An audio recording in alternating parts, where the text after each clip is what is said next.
বিসমিল্লাহির রহমানির রহিম। ফাজাইলে আমল 472 নম্বর পৃষ্ঠা। প্রকৃতপক্ষে মাওলাকে রাজি করা একমাত্র তাহাদের পক্ষেই সম্ভবপর ছিল, যেহেতু তাহাদের কাজই ছিল মাওলার সন্তুষ্টির জন্য।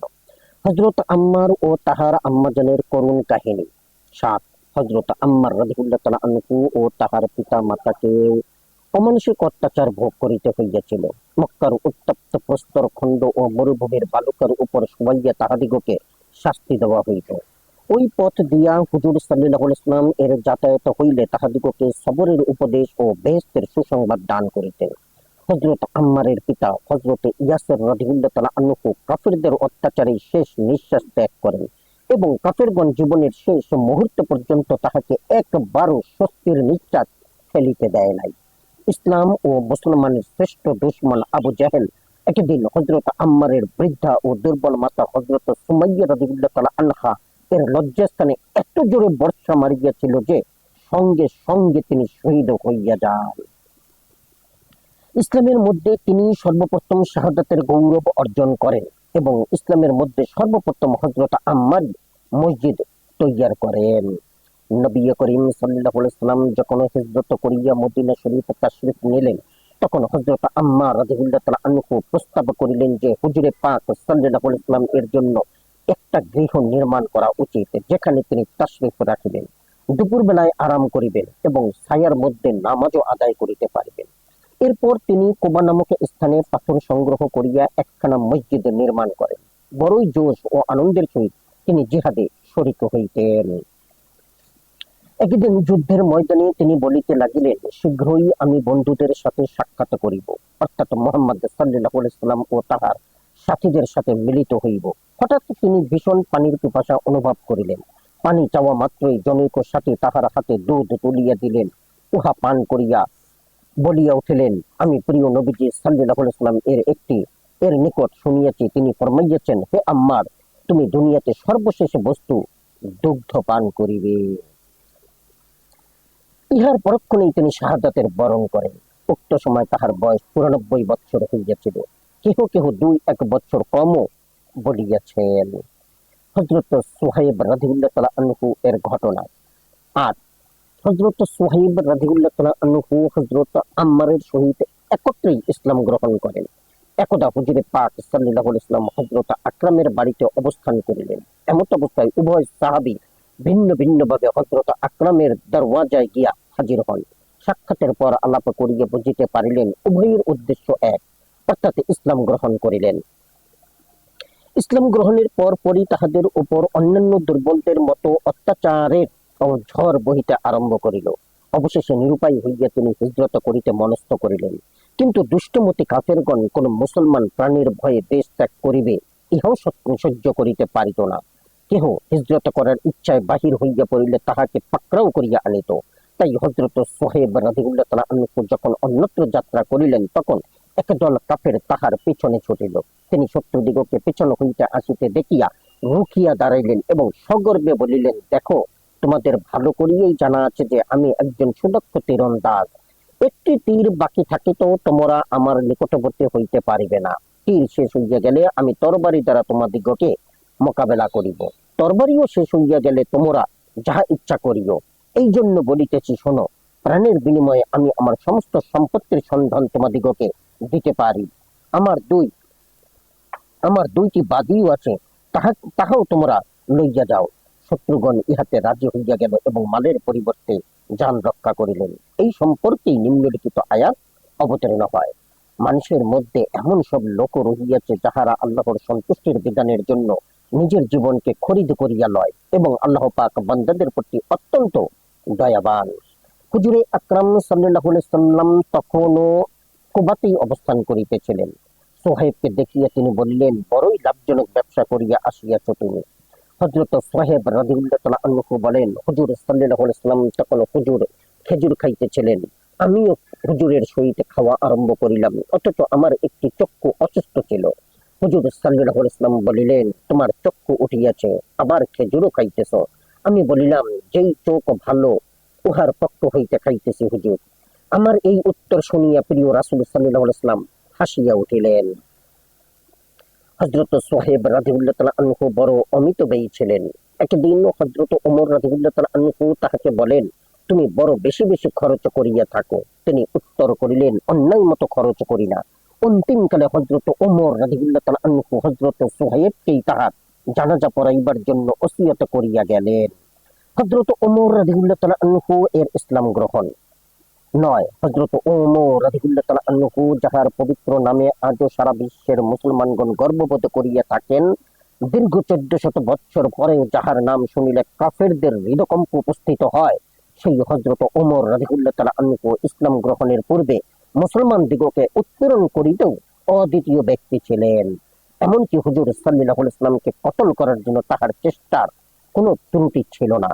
একদিন কাফেরগণ পরামর্শ সভায় প্রস্তাব করিলে, এমন কে আছে যে মুহাম্মদের মাথা আনিয়া দিতে পারে?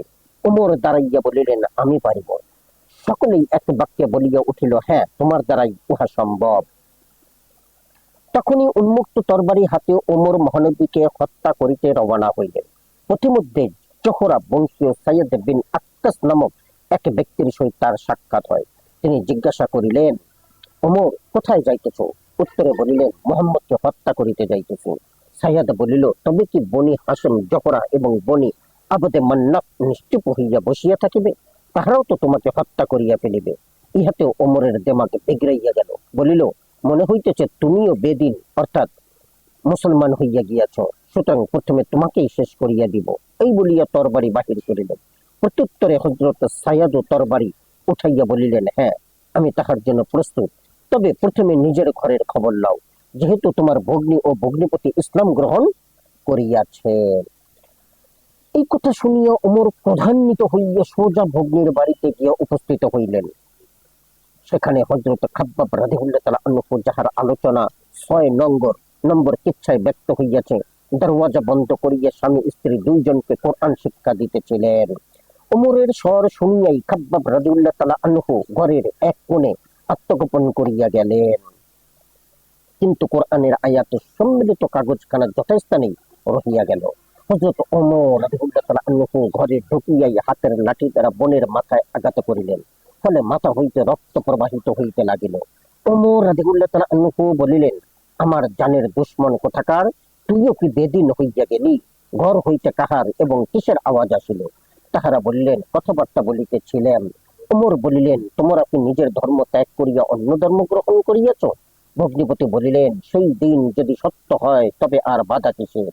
ওমর ক্রোধে অধীর হইয়া তাহার দৌড়ে দাড়ি ধরিয়া জমিনের উপর ফেলিয়া বেদম প্রহার করিতে লাগিলেন। বোন তাহার স্বামীকে উদ্ধার করিতে গেলে তাহার মুখে এমন এক চর মারিলেন যে মুখ হইতে রক্ত ঝরিতে লাগিল। উমরের বোন মার খাইয়া বলিয়া উঠিলেন, আমরা সত্য ধর্ম গ্রহণ করিয়াছি, এখন যাহা ইচ্ছা তাহাই তুমি করিতে পারো। অবশেষে উভয়ের করুণ অবস্থা দেখিয়া উমরের অন্তরে কিছুটা দয়ার সঞ্চার হইল এবং বলিয়া উঠিলেন, আমাকে দেখাও তো তোমরা কি পড়িতেছিলে। ভগ্নী ফাতেমা রাদিয়াল্লাহু তাআলা আনহা বলিয়া উঠিলেন, তুমি অপবিত্র, আর আমাদের কোরআন অপবিত্রাবস্থায় স্পর্শ করা যায় না। উমরের বারংবার বলা সত্ত্বেও ভগ্নী অজু গোসল ব্যতীত ভাইয়ের হাতে কালামে পাকের টুকরা দিলেন না। অতঃপর ওমর রাদিয়াল্লাহু তাআলা আনহু গোসল করিলেন এবং সহিফা খানা হইতে লইয়া পড়িতে আরম্ভ করিলেন। উহাতে সূরা তুয়াহা লিখিত ছিল। যখন এই আয়াত পর্যন্ত আসিল, সত্যি সত্যি আমি আল্লাহ, আমি ব্যতীত আর কোনো মাবুদ নাই, সুতরাং তোমরা আমারই উপাসনা করো এবং আমার স্মরণের উদ্দেশ্যে নামাজ কায়েম করো। এই আয়াত পাঠ করা মাত্রই মানুষ পটে এক অপরূপ ঝংকার অনুভূত হইল। তাহার অবস্থার পরিবর্তন হইল। হঠাৎ বলিয়া উঠিলেন, আমাকে মুহাম্মদ সাল্লাল্লাহু আলাইহি ওয়াসাল্লাম এর নিকট লইয়া চলো। এই উক্তি শ্রবণ করা মাত্রই হযরত খাব্বাব রাদিয়াল্লাহু তাআলা আনহু ঘরের কোণ হইতে বাহির হইয়া পড়িলেন এবং বলিয়া উঠিলেন, হে ওমর, সুসংবাদ গ্রহণ করুন।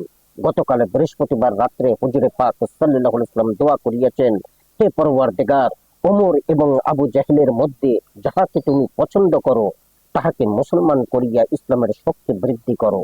মনে হইতেছে তোমার শানেই হুজুরে পাক সাল্লাল্লাহু আলাইহি ওয়াসাল্লাম এর দোয়া কবুল হইয়াছে।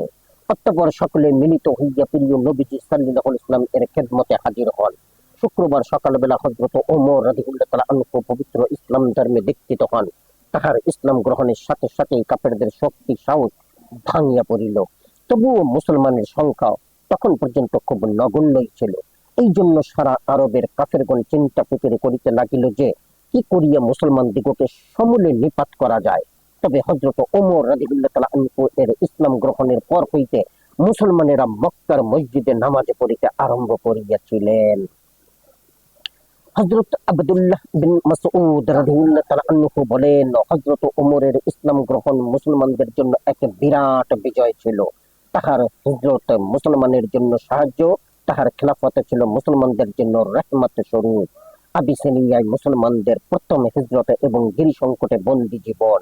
10, মুসলমানদের উপর যখন কাফিরদের অত্যাচার এবং উৎপীড়ন ক্রমাগত বাড়িয়েই চলিল, তখন নবী করিম সাল্লাল্লাহু আলাইহি ওয়াসাল্লাম সাহাবায়ে কেরামকে যে কোনো নিরাপদ স্থানে আশ্রয় লইবার জন্য অনুমতি দিলেন। তখন কিছু সংখ্যক সাহাবী রাদিয়াল্লাহু তাআলা আনহু আফ্রিকার আবিসিনিয়া নামক দেশে হিজরত করিলেন। আবিসিনিয়ার বাদশাহ যদিও খ্রিস্টান ধর্মাবলম্বী ছিলেন, কিন্তু তাহার দয়া, অহিংসা ও ন্যায় বিচারের কথা চতুর্দিকে ছড়াইয়া পড়িয়াছিল। নবুয়তের পঞ্চম বর্ষে রজব মাসে 12 জন পুরুষ এবং 4-5 জন নারীর এক ক্ষুদ্র কাফেলা আবিসিনিয়ায় আশ্রয় লইলেন। মক্কায় কাফেরগণ তাহাদিগকে ধরিয়া আনিবার অনেক চেষ্টা করিয়াও ব্যর্থ হয়। সেথায় পৌঁছিয়া অল্পদিন পর তাহার সংবাদ পাইলেন যে মক্কার সমস্ত লোক ইসলাম গ্রহণ করিয়াছে এবং ইসলাম জয়যুক্ত হইয়াছে।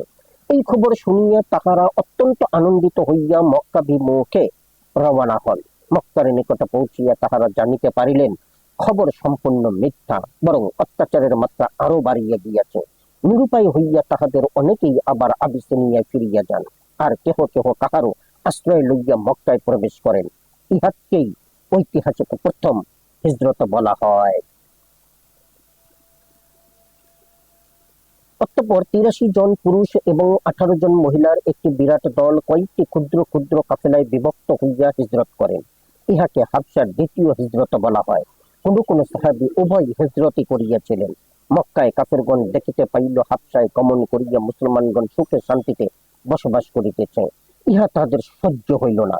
তাই তাহারা নানাবিধ উপঢৌকন সহ একটি প্রতিনিধি দল মক্কাবাসী মুসলমান দিগকে ফিরাইয়া আনার জন্য হাবশার নাজ্জাশী বাদশাহের নিকট পাঠাইল।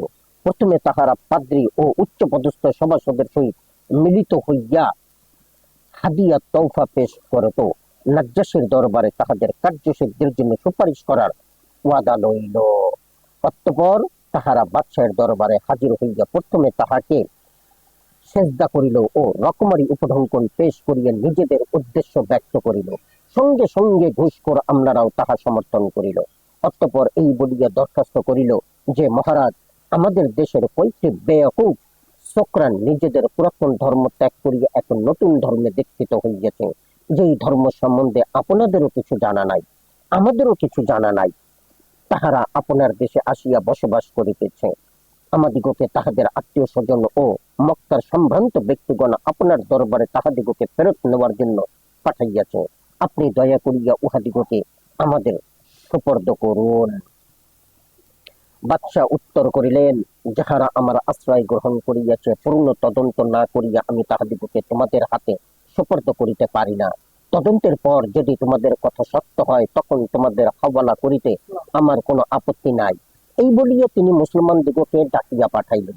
মুসলমানগণ প্রথমে খুবই চিন্তিত হইয়া পড়িয়াছিলেন, এই ভাবিয়া যে দরবারে হাজির হওয়া উচিত কিনা, কিন্তু আল্লাহর রহমত তাহাদিগকে সাহায্য করিল। সকলে সাব্যস্ত করিলেন দরবারে গিয়া মিথ্যা না বলিয়া সঠিক কথা বলিতে হইবে। দরবারে হাজির হইয়া তাহারা বাদশাহকে সালাম করিলেন। কেহ প্রতিবাদ জানাইল, তোমরা শাহী দরবারে সম্মানার্থে সেজদা করিলে না কেন?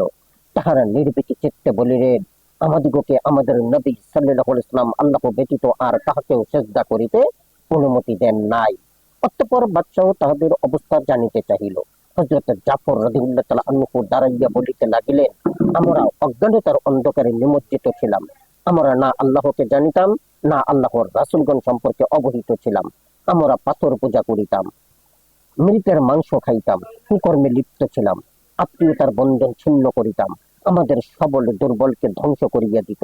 এই চরম দুরবস্থার মধ্যে আল্লাহ পাক মেহেরবানি করিয়া আমাদের নিকট একজন পয়গম্বর পাঠান, যাহার বংশ মর্যাদা, আমানতদারি ও পরহেজগারি সম্পর্কে আমরা ভালোভাবে ওয়াকিফহাল আছি। তিনি আমাদিগকে শরীকবিহীন এক আল্লাহর উপাসনা করিতে উদ্বুদ্ধ করেন এবং প্রস্তর ও মূর্তি পূজা করিতে নিষেধ করেন। তিনি আমাদিগকে সত্য কথা বলার, আমানতদারি রক্ষা করার, আত্মীয়তার সম্পর্ক কায়েম রাখার এবং প্রতিবেশীর সহিত সদ্ভাব বজায় রাখার নির্দেশ দিয়েছেন। নামাজ, রোজা, সদকা, খয়রাত ইত্যাদির হুকুম দিয়েছেন। তিনি সৎভাবে শিক্ষা, সৎ স্বভাব শিক্ষা দেন। অত্যাচার, ব্যভিচার, মিথ্যা, এতিমের মাল আত্মসাৎ করা, কাহারও মিথ্যা অপবাদ দেওয়া ইত্যাদি করিতে কঠোরভাবে নিষেধ করিয়াছেন। আমানতু বিল্লাহ। জাযাকুমুল্লাহ খাইরান। আসসালামু আলাইকুম।